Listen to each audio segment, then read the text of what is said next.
about 10 years, and before that I worked for the railroad. They tell me one of the finest railroads in the world. Anybody know which one that would be? One of the finest railroads in the world? Milwaukee Road. You're close. UP? You're close. Well, I'll give you a clue. It starts out the Atchison, Topeka, and that's the one. Yeah. And you know, most of the exhibits here are Central Pacific, Southern Pacific, Union Pacific, but I'm proud to say there are some Santa Fe exhibits. I'll show you that in a few minutes.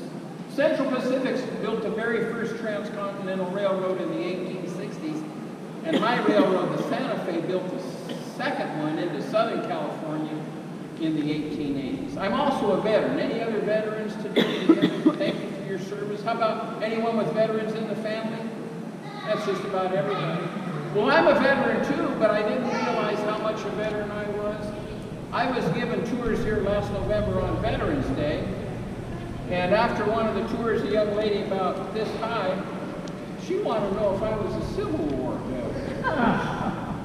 Because the American Civil War about 150 years ago, just like the Transcontinental Railroad. In fact, this railroad was started during the Civil War. The politicians in Washington, D.C., during the Civil War decided they wanted the very first transcontinental railroad. They passed the legislation in 1862. President Abraham Lincoln signed it. It started.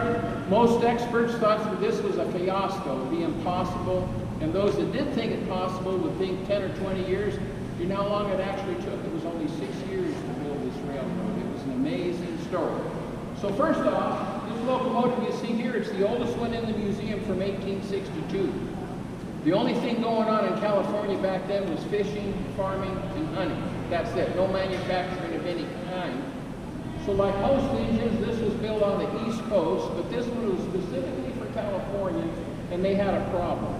How do you get something like this to California before the railroad was built? Back then there was only one way to do it. You had to take it all apart, put all the parts in boxes, load them on a sailing ship, and since there was no Panama Canal, you're talking 17,000 miles around South America to San Francisco. Then all those boxes had to be loaded on a riverboat up the Sacramento River. When it got here to Sacramento, they started opening up the boxes and made a grim discovery. Somebody forgot to include the instructions on how to put this thing together. Now back then there was no telephone or telegraph.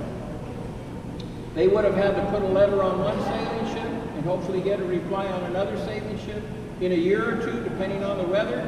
That didn't happen, and here's why. It turned out there was a couple of railroad men from New York were here, and when the CP Central Pacific Railroad found out about it, they hired them, and they knew enough about engines, they figured out how to put this thing together. I'd say they did a pretty good job.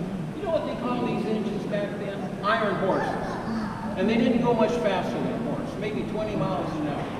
But as time went on, they started going faster, the trains got heavier, and they needed more in the line of brakes. The only brakes that originally had was small brakes on the small wheels in the rear, set by hand. I'll show you that in a few minutes, and that soon became insufficient.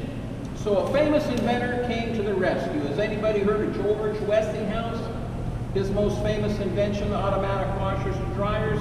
He had a lot of inventions, including the automatic air brakes for the train. They're still in use today. So about 20 years after this was built, the new brakes were added between the two big driving wheels. You can see the brakes down below and the compressed air canisters up above. It uses a system of compressed air and hoses the entire length of the train. And the best part about it, instead of the brakeman riding the train like the hobo setting all the brakes by hand, I'll show you that in a few minutes. The engineer in the cab with one lever, he can control all the brakes. It's a great system.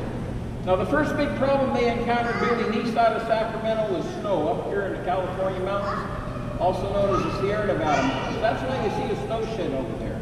They built over 30 miles of snow sheds, first to keep the snow off the construction, and then to keep the snow off the tracks. Well, that caused problem number 2. As many of you know, these old wood-burning steam locomotives, they're alive, you know, and they breathe, and even if they're in a good mood, they're going to shoot sparks out of the smokestack.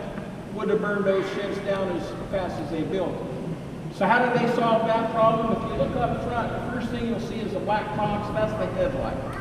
No electricity, so that's an oil-burning headlight. Right behind it is a special spark suppression smokestack. try to keep the sparks under. So that solved the problem pretty well. Any questions so far? Okay, we're going to continue right up here in the corner. But as you pass the snow shed, you'll see a green wheelbarrow. Did you know that is a genuine Studebaker? He got to start building wheelbarrows in Placerville. Anybody heard of Placerville, California? It's up here in the foothills. Later on, he started building cars. So let's meet up there in the corner where we will continue.